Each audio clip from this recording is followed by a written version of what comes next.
Imagine you apply for a home loan and an AI instantly rejects it. You ask, why?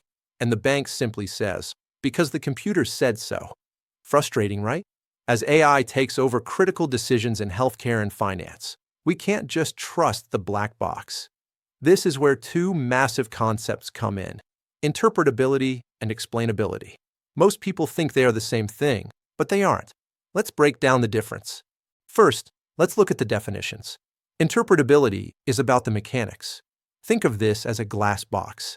You can look inside the model and clearly see the math. You can trace exactly how input A became output B. Explainability, on the other hand, is about the justification. This is for black box models, like deep neural networks, where the math is too complex for humans to trace. Here, we don't look at the math.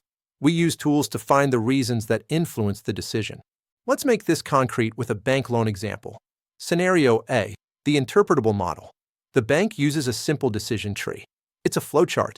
You can look at it and say, the AI rejected me because my income is under 50,000 and my credit score is under 700.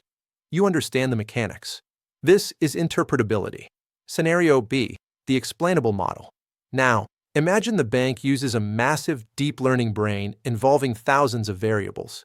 No human can trace the math inside. It just spits out reject. To understand this, we apply an explainability technique. It tells us, the AI rejected you primarily because of your recent credit card debt. It doesn't show us the math, but it gives us the reason in plain English. That is explainability. Here is the best way to remember it. Interpretability is like reading a car's engineering manual to understand exactly how the pistons fire to move the wheels. Explainability is like a mechanic telling you, the car won't start because the battery is dead. You don't need to know how the engine was built. You just need to know why it's not working right now. Why does this matter? Trust and fairness. If an AI diagnoses a patient with a disease, a doctor needs to know why to trust that diagnosis. If an AI rejects a job applicant, we need to ensure it's not doing so based on biased data like gender or zip code. Understanding these concepts is the first step to building ethical AI. If you found this explanation helpful, hit that like button and subscribe.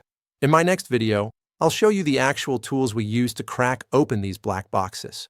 Thanks for watching, and keep learning.